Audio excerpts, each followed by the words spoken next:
Assalamualaikum warahmatullahi wabarakatuh. Apa kabar kalian hari ini? Ya, sudah siap ya untuk melanjutkan materi berikutnya? Materi yang akan saya berikan hari ini adalah berkaitan dengan bahasa jurnalistik. Bahasa jurnalistik ini adalah gaya bahasa yang sering digunakan oleh jurnalis ketika mereka menulis berita atau menggunakan bahasa dalam menulis produk-produk jurnalistik. Mengapa kita harus belajar bahasa jurnalistik?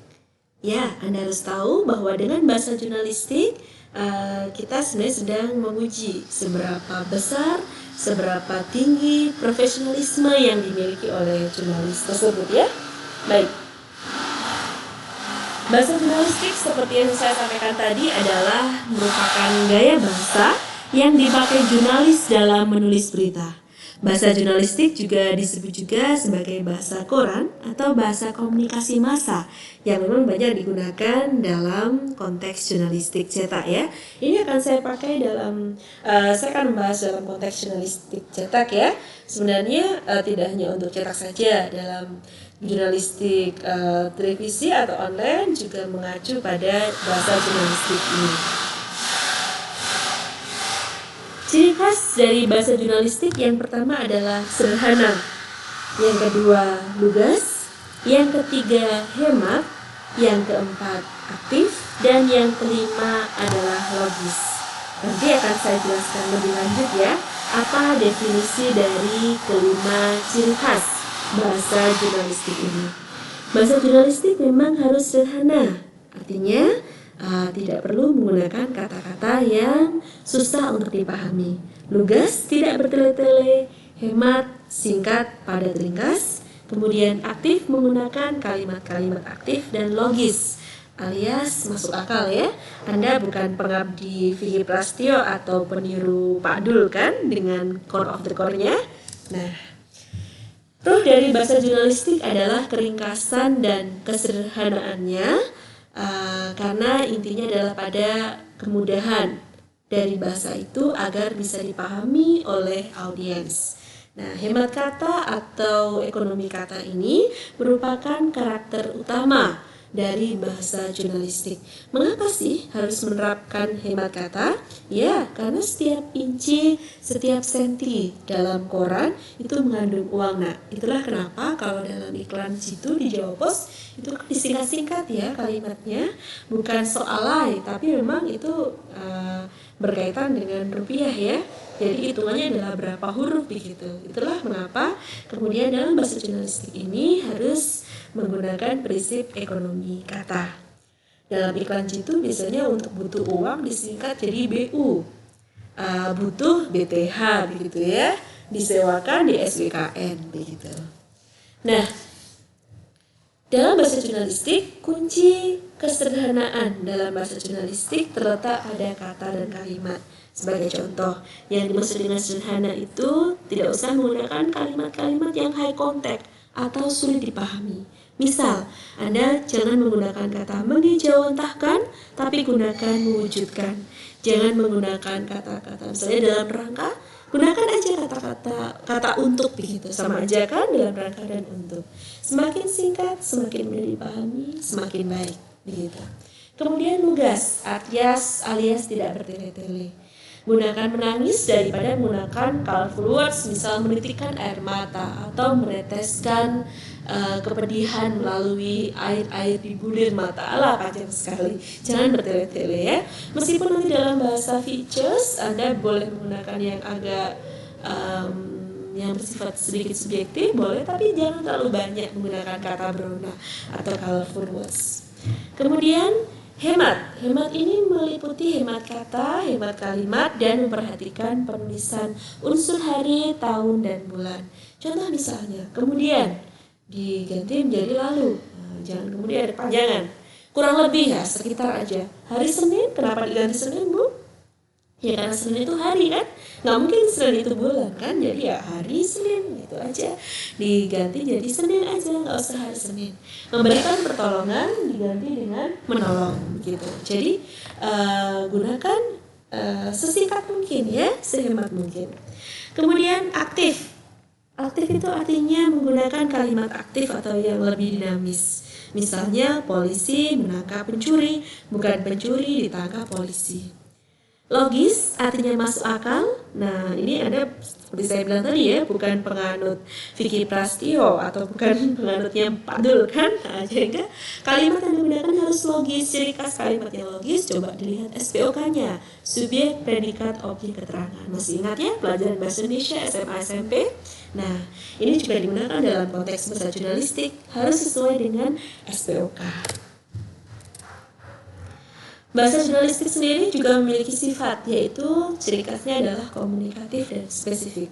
Komunikatif artinya langsung kepada materi atau langsung menuju pokok persoalan. Ciri orang komunikatif itu kalau ngomong nggak usah bullet to the point, menyampaikan pesan secara efektif, alias I understand, you understand, begitu ya, tercipta saling pemahaman atau saling pengertian. Dan kalimatnya lebih ke denotatif, tidak konotatif, tidak bertele-tele dan tanpa banyak basa-basi, begitu. Spesifik artinya kalimatnya biasanya pendek ya, habis dalam satu tarikan nafas. Ciri khas kalimat jurnalistik yang baik adalah kalimatnya pendek-pendek. Kata-katanya juga jelas, gaya penulisannya sederhana dan mudah dimengerti oleh siapa aja. Karena kenapa bahasa jurnalistik itu harus bisa dipahami oleh siapa aja? Karena memang bahasa jurnalistik ini harus mampu dibaca oleh siapapun dengan kemampuan intelektual seminimal mungkin. Artinya mau tukang beca, mau pengamen, mau mereka yang tidak sekolah tinggi, selama mereka bisa baca, mereka paham dengan yang Anda sampaikan. Jadi memang dengan orang tingkat intelektual seminimal mungkin tetap bisa mengerti dengan apa yang Anda sampaikan melalui bahasa jurnalistik di media Anda, begitu. Karena memang salah satu ciri khas dari jurnalistik kan keberagaman ya, dan yang baca itu banyak orang, bukan hanya golongan tertentu saja. Ada beberapa indikator yang perlu Anda perhatikan dalam menulis sebuah berita. Ciri khas yang pertama adalah gunakan kalimat pendek-pendek. Ciri dari kalimat pendek adalah habis dalam satu tarikan nafas. Sehingga mudah ya untuk mengenali apakah kalimatmu kepanjangan atau tidak. Coba cek. Kalau Anda baca dia keras-keras, kemudian ngambil nyuri 2 nafas, berarti kepanjangan. Nah, jadi kalau misalnya Anda mau menulis kalimat pendek, coba tuliskan, kemudian baca keras-keras. Kalau Anda cuma ambil 1 nafas, berarti sudah benar kalimatmu. Kalau 2 nafas, berarti kepanjangan. Jangan ya. Kemudian gunakan bahasa biasa yang mudah dipahami orang. Tadi ya, berkaitan dengan kemudahan dipahami oleh kemampuan intelektual seminimal mungkin. Bahasanya sederhana dan ciri penguatannya artinya dibaca pertama paham, kedua lebih paham, ketiga juga tetap sama paham, tidak berbeda makna. Kemudian gunakan bahasa tanpa kalimat menjemu. Apa itu kalimat menjemu? Coba dibuka lagi tuh materinya waktu SMP atau SMA. Apa itu kalimat menjemu? Jadi dalam bahasa jurnalistik nggak usah pakai kalimat menjemu, singkat-singkat aja. Kalau terpaksa pakai kalimat menjemu, dipisah menjadi 2 kalimat. Dan gunakan bahasa dengan kalimat aktif, bukan kalimat pasif. Diawali oleh me, tidak diawali oleh di. Jangan banyak-banyak pakai di-nya ya. Kemudian gunakan bahasa yang padat dan kuat ya. Dan gunakan bahasa positif, bukan bahasa negatif. Nah, misalnya kata menolak itu lebih positif daripada tidak menginginkan. Nah, jadi bahasa positif ya. Nah, dan penulisan bahasa jurnalistik kadang-kadang ada kesalahan yang sering Anda jumpai. Ada beberapa dari 5 jenis kesalahan yang sering terjadi dalam bahasa jurnalistik. Yang pertama adalah kesalahan morfologis atau disebut juga sebagai penyimpangan morfologis. Nah, penyimpangan morfologis ini berkaitan dengan kata kerja, pemakaian kata kerja yang tidak baku. Nah, kata kerja tidak baku ini misalnya adalah penyimpangan morfologis fix pada kata kerja yang berupa prefix atau awalan dihilangkan, dan juga biasanya kata-katanya itu mengandung dua jenis ya. Misalnya kita akan lihat dalam judul ini, polisi tembak mati 5 perampok nasabah bank. Polisi tembak mati, tembak itu bisa berarti kata kerja tapi dia tidak baku ya, karena afiksnya yang berupa prefix me atau awalan dihilangkan. Tembak juga bisa berarti kata benda, sehingga ini semakin tidak baku ya. Kemudian Amerika bom lagi kota Baghdad. Bom bisa berarti kata benda, harusnya mengebom ya. Ini dihilangkan. Polisi tabrak dua, ya boleh. Tabrak itu bisa kata kerja, dia juga tidak berarti kata benda ya. Sehingga penggunaan tabrak masih boleh dalam penulisan kata dalam bahasa jurnalistik gitu. Kemudian yang kedua adalah kesalahan sintaksis. Kesalahan ini diakibatkan karena pemakaian tata bahasa atau struktur kalimat yang nggak benar, sehingga maknanya bisa berbeda, terkacau gitu. Contoh, kerajinan kasongan banyak diekspor hasilnya ke Amerika Serikat. Nya itu refers to-nya siapa? Dalam bahasa Inggris gitu ya. Nya refers to gitu ya. Kerajinan kasongan banyak diekspor hasilnya ke Amerika Serikat.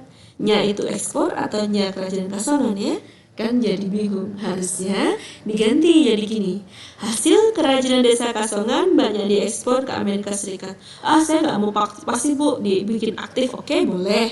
Kalau mau dibikin aktif ya, desa Kasongan banyak mengekspor hasil kerajinan ke Amerika Serikat. Selesai kan? Nah, itu lebih jelas artinya. Nah, kesalahan yang ketiga adalah kesalahan kosakata. Kesalahan ini sering dilakukan dengan alasan untuk eufemisme atau melembutkan atau menyopan-nyopankan begitu. Untuk apa? Untuk meminimalisir dampak buruk pemberitaan. Ini biasanya digunakan khas pada zaman era Orde Baru ya, zamannya Soeharto. Misal nih, penculikan mahasiswa oleh oknum Kopassus itu merupakan pil pahit bagi ABRI. Jurnalis itu nggak usah menghalus-haluskan. Maksudnya pil pahit itu apa? Pil pahit itu kejahatan ya. Ya sudah, ganti aja. Penculikan mahasiswa oleh oknum Kopassus itu merupakan kejahatan bagi ABRI. To the point, nggak usah dieufemismekan. Nah, beberapa istilah yang sering muncul di era rezim Soeharto itu yang berkaitan dengan eufemisme dengan istilah GPK, ya, gerakan pengacau keamanannya sebut aja teroris. Selesai. Subversif, aktor intelektual, maksudnya dalam kejahatan. Ekstrim kiri, ekstrim kanan, golongan frustasi, pemberontak maksudnya, langsung aja. Golongan anti pembangunan. Ini kan bahasa-bahasanya era rezim Soeharto. Nah, saat ini sudah tidak digunakan lagi seperti itu ya. Yang benar dalam penulisan bahasa jurnalistik adalah menghindari eufemisme. Yang berikutnya adalah kesalahan ejaan. Kesalahan ini hampir setiap kali dijumpai dalam surat kabar. Bu, kan nanti ada editor yang mengecek EYD kita. Iya, tapi kalau kita bisa menulis dengan benar kan bisa memudahkan pekerjaan orang lain kan? Dan juga melatih Anda untuk lebih profesional bukan? Nah, contoh, Jumat ditulis Jumat, salah, nah nggak usah pakai tasbih Jumat begitu ya, Jumat aja, Jumat tulisannya. Khawatir ditulis khawatir, jadwal ditulis jadwal, ya, sinkron ditulis sinkron, nah dan seterusnya. Jadi sesuaikan dengan EYD. Saya harap ini sudah diajarkan ya di bahasa Indonesia profesi ya, ada materi berkaitan dengan EYD. Kalau Anda sudah belajar di bahasa Indonesia profesi akan lebih mudah untuk menerapkan dalam penulisan bahasa jurnalistik. Kesalahan terakhir adalah kesalahan pemenggalan. Mungkin ini jarang terjadi karena komputer sudah canggih ya, dia akan memenggal kalimat sendiri dengan benar.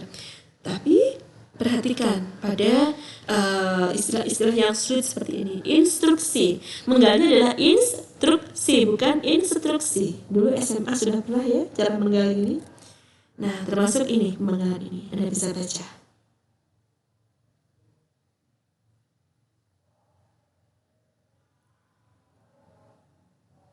Ya, di situ Anda bisa lihat mana yang benar ya.